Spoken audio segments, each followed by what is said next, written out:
Cuando vamos a una iglesia, por lo general, decimos que vamos a la casa de Dios. El doctor Adrián Rogers, en la voz del pastor Lenín Villanón, nos entrega la primera parte de su estudio bíblico, Mi corazón, el hogar de Dios. ¿Dónde está la casa de Dios? La verdad es que al estudiar la Biblia descubrimos que Dios ha estado viviendo en varias casas. Por así decirlo, se ha cambiado de casa varias veces. Lo que sucede es que cuando Dios vive en una casa y esa casa empieza a estar contaminada y sucia, Dios saldrá de esa casa porque Él no puede vivir en una casa sucia. Pudiera ser que nosotros nos acostumbremos a vivir en una casa sucia, pero no Dios. Escuché de unos estudiantes universitarios que querían cuidar en los dormitorios universitarios la mascota del equipo de básquetbol, que era un chivo. Algunos estudiantes protestaron diciendo: no pueden tener el chivo en los dormitorios. ¿Qué del mal olor? Y los otros respondieron: oh, no hay problema, el chivo ya se acostumbrará. ¿Dónde vive Dios? Bien, veamos 1 Corintios 6, versos 19 y 20. ¿O ignoráis que vuestro cuerpo es el templo del Espíritu Santo, el cual está en vosotros, el cual tenéis de Dios, y que no sois vuestros? Porque habéis sido comprados por precio. Glorificad pues a Dios en vuestro cuerpo y en vuestro espíritu, los cuales son de Dios. ¿Dónde vive Dios? Si somos creyentes, Dios vive en nosotros. En el Antiguo Testamento, Dios tuvo un templo para su pueblo. En el Nuevo Testamento, Dios tiene un pueblo para su templo. Dios vive en nosotros y nuestro corazón es su residencia real. Dios ha vivido en varias casas y ha salido de ellas. Por ejemplo, la primera casa en la cual Dios vivió fue un hombre llamado Adán. La Biblia dice en Génesis 2:7, entonces Jehová, Dios, formó al hombre del polvo de la tierra y sopló en su nariz aliento de vida, y fue el hombre un ser viviente. ¿Qué es el hombre? El hombre es cuerpo, alma y espíritu. Dios hizo el cuerpo del hombre del polvo de la tierra. Dios sopló en la nariz del hombre el aliento de vida, y eso es el Espíritu de Dios. Y el hombre vino a ser un alma viviente. Por favor, anote el margen 1 Tesalonicenses 5:23. Y el mismo Dios de paz os santifique por completo, y todo vuestro ser, espíritu, alma y cuerpo, sea guardado irreprensible para la venida de nuestro Señor Jesucristo. Fiel es el que os llama, el cual también lo hará. Usted y yo tenemos un cuerpo. Esto es piel, pelo, huesos, músculos, venas, nervios, hígado, pulmones, etc. Eso es nuestro cuerpo. Y con este cuerpo tenemos vida física y estamos en contacto con el mundo físico. Pero la Biblia también dice que tenemos un alma. Ahora, ¿qué es el alma? La palabra griega para alma es psique, que es la palabra raíz de donde tenemos palabras como psicología, psiquiatría, etc. El alma es la parte emocional de cada uno de nosotros, la porción cognitiva que vive en nuestro cuerpo. La mente, las emociones, la voluntad, todas esas cosas que hacen de nosotros lo que somos y definen nuestra personalidad, inteligencia, sentido del humor, proclividades, idiosincrasias. Esa es nuestra alma. Con nuestro cuerpo tenemos vida física y contacto con el mundo físico. Con nuestra alma tenemos vida psicológica y conocemos el mundo dentro y alrededor de nosotros. ¿Y qué acerca del espíritu? Yo solía pensar que alma y espíritu eran lo mismo, pero eso no es lo que las Escrituras enseñan. Pablo menciona cuerpo, alma y espíritu. Dios mismo establece una diferencia entre alma y espíritu. Busque Hebreos 4:12. Porque la palabra de Dios es viva y eficaz y más cortante que toda espada de 2 filos, y penetra hasta partir el alma y el espíritu. ¿Qué es el espíritu? Es la parte de nuestra naturaleza que nos capacita para conocer a Dios, porque Dios es espíritu, y los que le adoran en espíritu y en verdad es necesario que le adoren. En espíritu y en verdad. Y cuando somos salvos, el Espíritu de Dios testifica a nuestro propio espíritu de que somos hijos de Dios. Ahora, las plantas tienen cuerpo, pero no tienen un alma. Los animales, y esto seguramente le va a sorprender, tienen alma. En ese sentido, la palabra alma significa sencillamente vida consciente. En el Génesis se habla de criaturas vivas que tienen nefesh, o sea, alma. Por si no lo sabía, su perro tiene mente, emoción y voluntad. Pero lo que le hace al hombre más que un animal inteligente es que tiene un espíritu. Los perros nunca oran, aunque muchos seres humanos tampoco lo hacen. Y los animales no piensan en la eternidad. Las plantas tienen vida inanimada, los animales tienen vida animada, pero solo los humanos tienen vida espiritual. Dios puso en nosotros un espíritu, sopló en nuestra nariz aliento de vida y vinimos a ser seres vivientes, porque el Espíritu de Dios está en nosotros.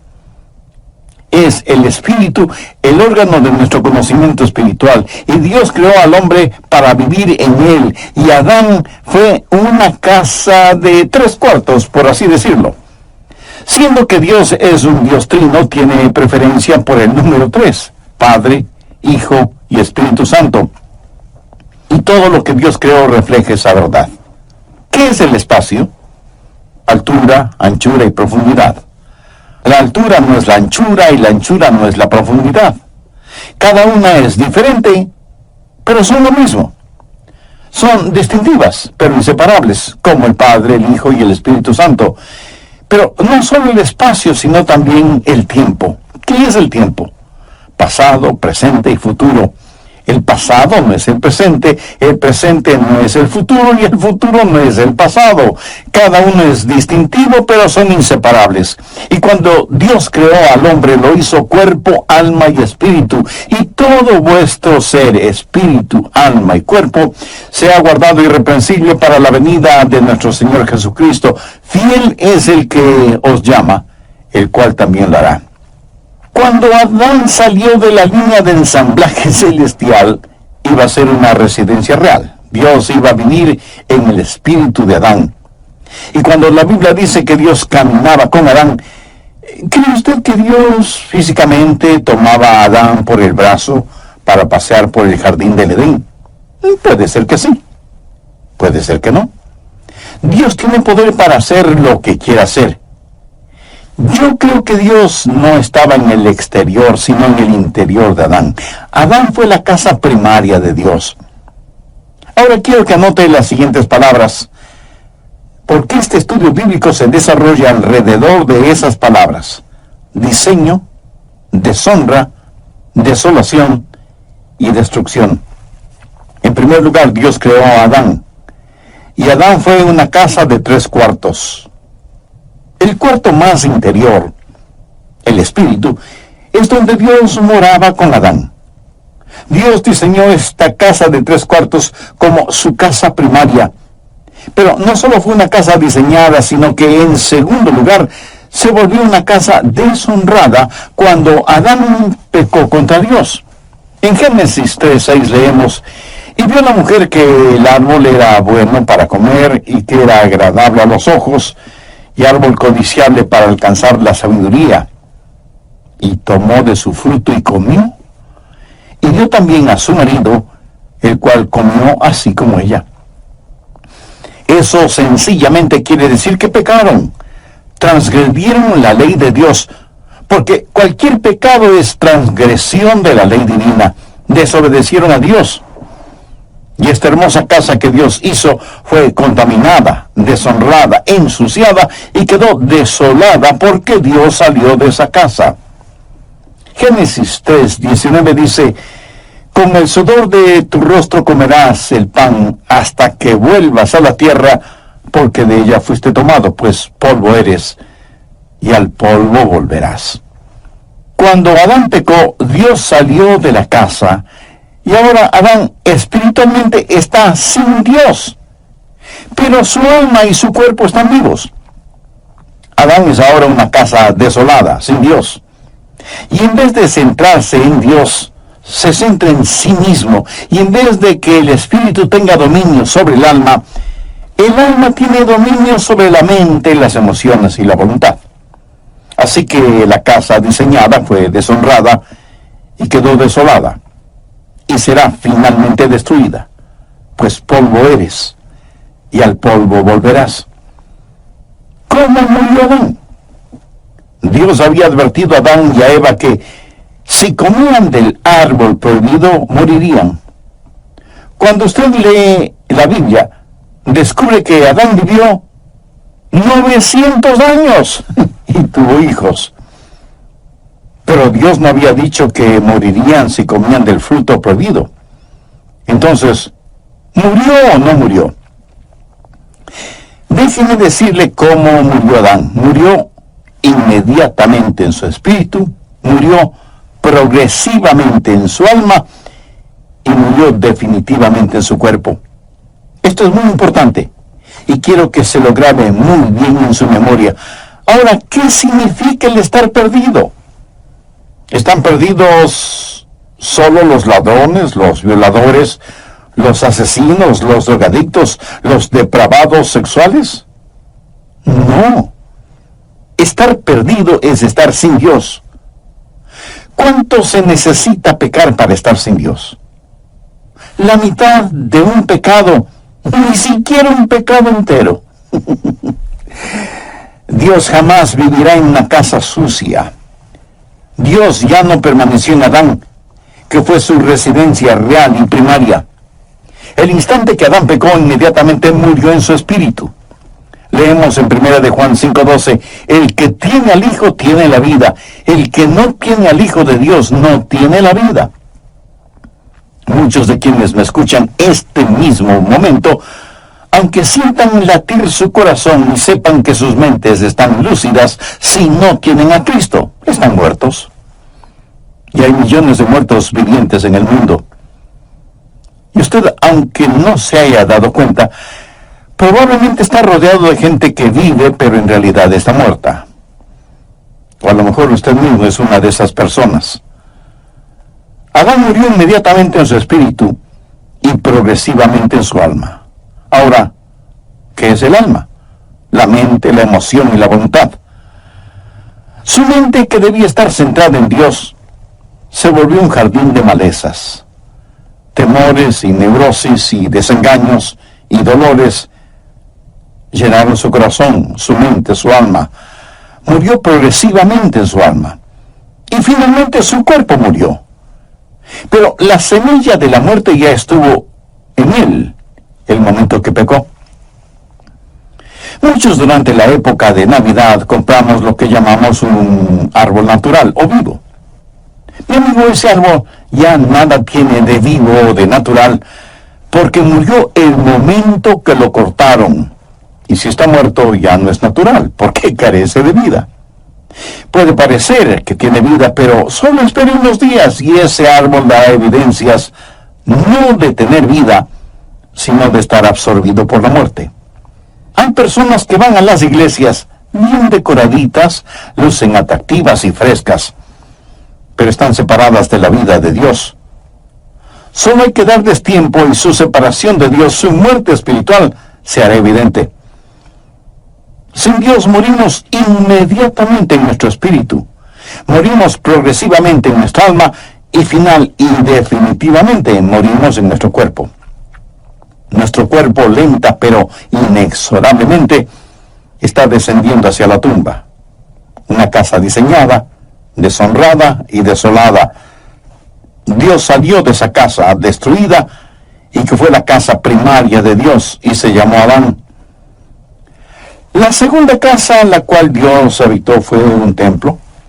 En el Antiguo Testamento Dios construyó un templo para su pueblo, un tabernáculo, que fue una enorme carpa.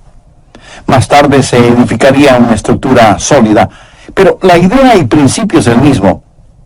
Ya se hable del tabernáculo o del templo, Y por poco que usted sepa del tabernáculo, del templo, sabe que había 3 divisiones básicas o 3 cuartos. El patio exterior, el lugar para los sacrificios, el patio interior o lugar santo, donde la gente se reunía para tener comunión, y el lugar santísimo en donde estaba la Shekinah, la gloria de Dios. ¿Qué era el templo? No fue nada más que un modelo gigantesco, fue una lección objetiva de lo que es el cuerpo humano. En el patio exterior estaba el altar de bronce. Debemos presentar nuestros cuerpos como sacrificios vivos. El patio interior era el lugar en donde la gente adoraba y tenían comunión unos con otros, como cuando estamos en una iglesia, y representa el alma. Comunión a nivel del alma. Pero el lugar santísimo, el lugar más íntimo, representa el espíritu humano. Esta casa es diseño de Dios. Dios usó el templo para enseñar lecciones colosales que no debemos ignorarlas. En primer lugar, una casa es diseñada, un templo de 3 habitaciones, y Dios dijo, hacedlo de acuerdo al diseño que te he dado, porque es una lección. Una casa diseñada, una casa deshonrada. En Mateo 21:12, note lo que Jesús dijo acerca del templo. Y les dijo, escrito está, mi casa, casa de oración será llamada, mas vosotros la habéis hecho cueva de ladrones. Una casa diseñada, una casa deshonrada y una casa desolada. Dios no vivirá en una casa sucia. Mateo 23:38 dice, he aquí, vuestra casa os es dejada desierta. Ahora, por favor, note lo siguiente. Ya no la llama la casa de mi padre o mi casa. Ahora es vuestra casa. Lo extraño es que después de que ellos habían convertido el templo en una cueva de ladrones, continuaban adorando en el templo. Pero Dios estaba a años luz de distancia de ese lugar. Ya no es la casa de Dios, es su casa. Una casa diseñada, una casa deshonrada, una cueva de ladrones, una casa desolada, una casa destruida.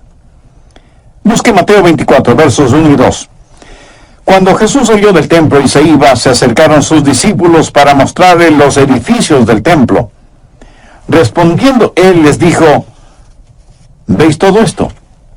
De cierto os digo que no quedará aquí piedra sobre piedra que no sea derribada. En la actualidad usted puede visitar el sitio en donde estuvo el templo una vez y no encontrará una piedra sobre otra. Hay otros templos que han sido preservados, pero no este. La profecía de Jesús se cumplió. Está viendo lo que sucede. Una casa primaria, una casa designada y diseñada, y Dios sigue adelante. ¿Alguna vez ha considerado a su cuerpo como la casa de Dios? Si usted es un creyente, sabe que su cuerpo es el templo del Espíritu Santo, y así lo enseña enfáticamente la palabra de Dios. Ahora, si usted no tiene una relación personal con Dios por medio de Jesucristo, no se preocupará demasiado en tener esos del 19 al 21. Note lo que Jesús dijo acerca de él mismo. Respondió Jesús y les dijo, destruid este templo, y en 3 días lo levantaré. Dijeron luego los judíos, en 46 años fue edificado este templo, y tú en 3 días lo levantarás. Mas él hablaba del templo de su cuerpo.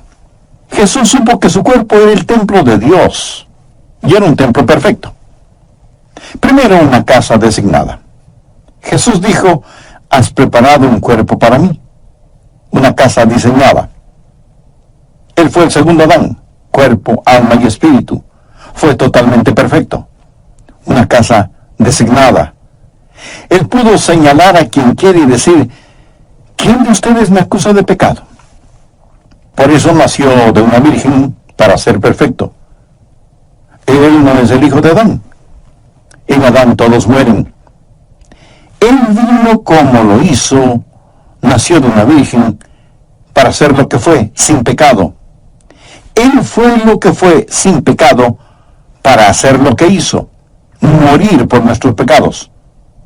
Solo un sacrificio perfecto sería aceptable delante de Dios, y sin embargo, esa casa designada fue una casa deshonrada. Y usted pregunta, ¿cómo pudo ser eso posible? Si esa casa era Jesús, ¿fue ese templo deshonrado? Absolutamente. Veamos Isaías 53:6.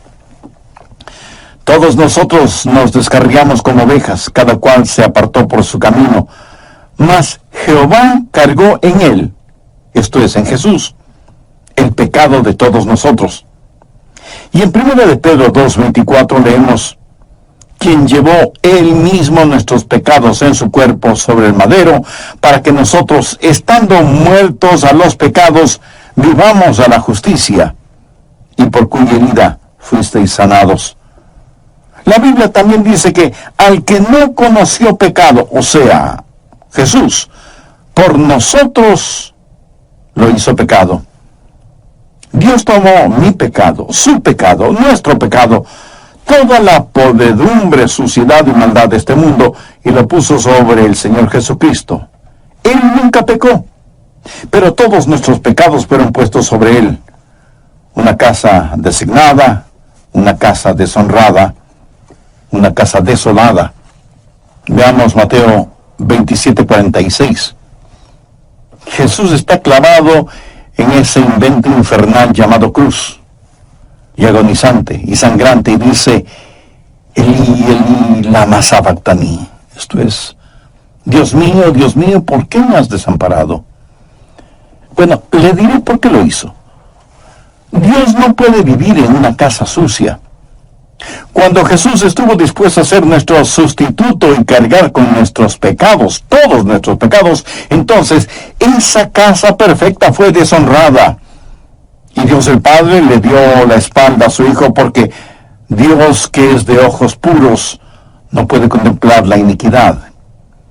Y ahí está Jesús clavado en la cruz, llevando los pecados de todo el mundo. Por eso su desgarradora pregunta, Dios mío, ¿por qué me has desamparado? Y si Jesús murió en su lugar, usted debe amarle por lo que Él hizo por usted. Antes de morir, David dijo, aunque ande en valle de sombras de muerte, no temeré mal alguno, porque tú estarás conmigo. Y Jesús cruzó ese valle completamente solo. Ni siquiera pudo pedir que su Padre le acompañara. Una casa designada, una casa deshonrada, una casa desolada, una casa destruida. Juan 2:19 dice, respondió Jesús y les dijo, destruid este templo y en 3 días lo levantaré. Jesús sabía que iba a ser destruido. ¿Y quién iba a destruirlo? Dios el Padre. Y alguien me dirá de inmediato, un momento, pastor, pensé que nosotros crucificamos a Jesús. Bueno, sí, en el sentido que Él murió por nuestros pecados. Pero en Isaías 53:10 leemos, con todo esto, Jehová quiso quebrantarlo sujetándole a padecimiento. Cuando Jesús tomó mi pecado y fue mi sustituto en la cruz, Dios tenía que tratarle a Él como me hubiera tratado a mí. Una casa designada, una casa deshonrada, una casa desolada, una casa destruida. La Biblia dice en Romanos 8:32, el que no escatimó ni a su propio Hijo. Permítame hacerle una pregunta. Si Dios no escatimó ni a su propio Hijo cuando llevó nuestros pecados en la cruz, ¿qué le hace pensar que Dios va a perdonarle a usted si rechaza a quien llevó sus pecados, o sea, a Jesús? La casa primaria de Dios fue Adán. La casa perfecta de Dios fue el Señor Jesús. ¿Sabía que Dios dejó de cambiarse de casa? Veamos 1 Corintios 6, 19 y 20. ¿O ignoráis que vuestro cuerpo es templo del Espíritu Santo, el cual está en vosotros, el cual tenéis de Dios, y que no sois vuestros? Porque habéis sido comprados por precio. Glorificad pues a Dios en vuestro cuerpo y en vuestro espíritu, los cuales son de Dios. ¿Quiere saber en dónde vive Dios ahora? Si usted es un creyente, Dios vive en usted. Dios vive en mí. Y ya no se cambiará de casa. Y tal vez usted me pregunte, pastor, ¿está seguro de eso? Total, absoluta y completamente seguro. Anote el margen, 2 Corintios 6:16. ¿Y qué acuerdo hay entre el templo de Dios y los ídolos? Porque vosotros sois el templo del Dios viviente, como Dios dijo, habitaré y andaré entre ellos y seré su Dios, y ellos serán mi pueblo. Ahora retrocedamos hasta el Evangelio de Juan, capítulo 14 y verso 16. Y yo rogaré al Padre y os dará otro consolador, para que esté con vosotros para siempre. Note la última parte de esa promesa, para que esté con vosotros. ¿Por cuánto tiempo? Para siempre. Y en Efesios 3:17 leemos, para que habite Cristo por la fe en vuestros corazones. Dios ya no se cambia de casa. Muchas veces cuando vamos a la iglesia, por lo general decimos, vamos a la casa de Dios. Pero eso no es exactamente así, porque la verdad es que estamos llevando la casa de Dios, esto es, nosotros mismos, al templo. Bien, antes de finalizar, saquemos algunas conclusiones o lecciones de todo esto. Primero, la lección concerniente a la salvación. ¿Qué es la salvación? Salvación no es sacar al hombre de la tierra y llevarlo al cielo. Esa es la idea que la mayoría de las personas tiene. Por eso preguntan, ¿no quiere ser salvo para irse al cielo? Ahora, por supuesto que quiere ir al cielo, pero eso no es la salvación. Eso es solo un subproducto de la salvación. Así que repito, salvación no es sacar al hombre de la tierra y llevarlo al cielo. Salvación es que Dios salga del cielo y entre en el hombre. Ser salvo es tener a Dios en su corazón. Ayudar. Su inquietud es honesta y válida. Permítame decirle lo que sucede. Debido al sacrificio en el Calvario, ningún pecado le será imputado a usted. Busque Romanos 4, los versos 7 y 8. Bienaventurados aquellos cuyas iniquidades son perdonadas y cuyos pecados son cubiertos. Bienaventurado el varón a quien el Señor no inculpa de pecado. Si Dios tuviera que poner a un medio pecado en su hoja de vida, él tendría que cambiarse de casa. Pero no le inculpa a usted de pecado porque ya le perdonó. Entonces, ¿qué sucede si usted vuelve a pecar? Que Dios tendrá que disciplinarle, tendrá que castigarle. ¿Qué es lo que dice Hebreos 12:6? Porque el Señor al que ama disciplina y azota a todo el que recibe por hijo. Algunas personas no creen en la eterna seguridad del creyente. Piensan que usted puede salvarse y perderse, salvarse y perderse.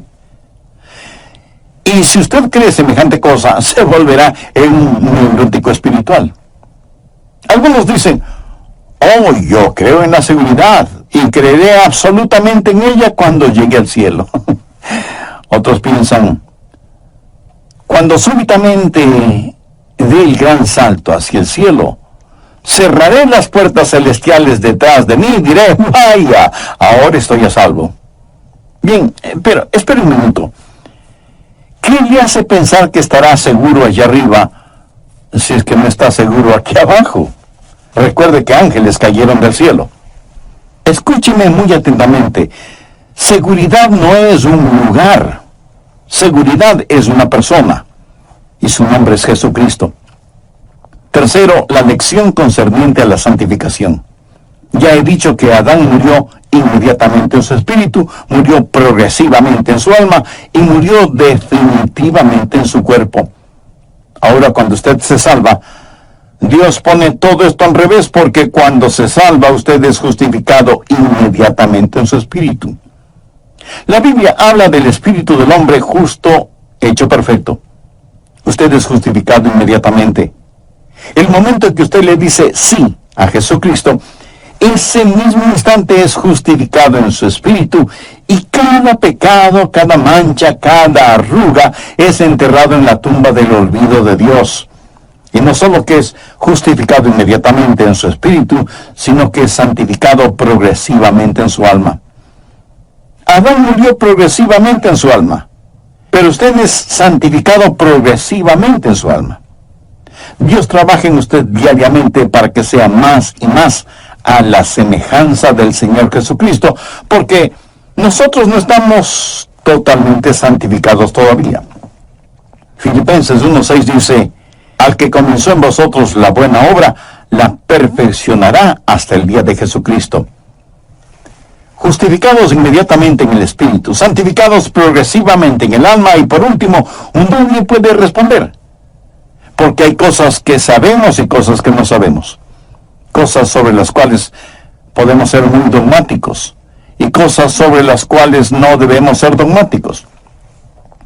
Primera de Juan 3:2 dice: amados, ahora somos hijos de Dios, y aún no se ha manifestado lo que hemos de ser. Pero sabemos que cuando Él se manifieste, seremos semejantes a Él, porque le veremos tal como Él es. Seremos hechos a la semejanza del Señor Jesucristo. Adán murió inmediatamente en su espíritu, progresivamente en su alma y definitivamente en su cuerpo. Yo soy justificado inmediatamente en mi espíritu, santificado progresivamente en mi alma y glorificado definitivamente en mi cuerpo. ¡Qué extraordinario será el día cuando las sombras de esta vida se mezclen con los rayos de la eternidad y Jesús retorne y nosotros seamos levantados para encontrarnos con Él en el aire! ¡Ah, cómo le adoraremos! Él habita en nosotros. Está en nosotros para quedarse. Jamás nos abandonará ni nos dejará. ¿O ignoráis que vuestro cuerpo es templo del Espíritu Santo, el cual está en vosotros, el cual tenéis de Dios, y que no sois vuestros? Porque habéis sido comprados por precio. Glorificad pues a Dios en vuestro cuerpo y en vuestro espíritu, los cuales son de Dios. Su cuerpo es el templo del Espíritu Santo de Dios. ¿Cuántos de ustedes usan un lenguaje soez que no lo usan cuando están en la iglesia? Recuerde que cada día es un día santo y cada lugar es un lugar sagrado. Usted no haría nada para deshonrar o ensuciar la iglesia a la que asiste, ¿verdad?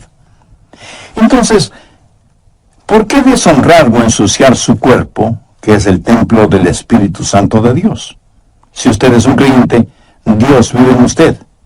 Él ha hecho morada en su corazón y su vida, y ya nunca jamás se cambiará de casa.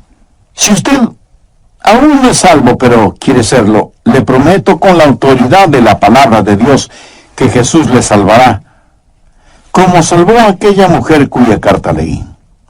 Y si usted está pensando: pero yo no soy pecador como ella, ¿sabe lo que Jesús les dijo a los fariseos que se creían tan justos y piadosos?